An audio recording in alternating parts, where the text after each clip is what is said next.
Good morning guys. দেখো সকাল হয়ে যাচ্ছে, আমার মেয়ে উঠে পড়েছে, এখন চলেছে ছাগল খেতে দিতে।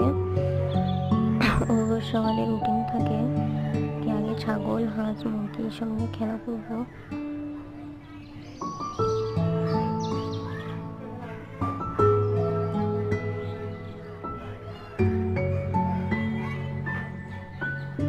সবাইকে ও ভাগ করে করে খাইয়ে দেয়। এখন বিকেল হয়ে গেছে, বিকেলবেলাতে ও একটু ছাদে উঠেছিল। তারপরে সন্ধ্যাবেলাতে দেখো ওর দিদি এসেছিল, দিদির সাথে খেলা করছিল।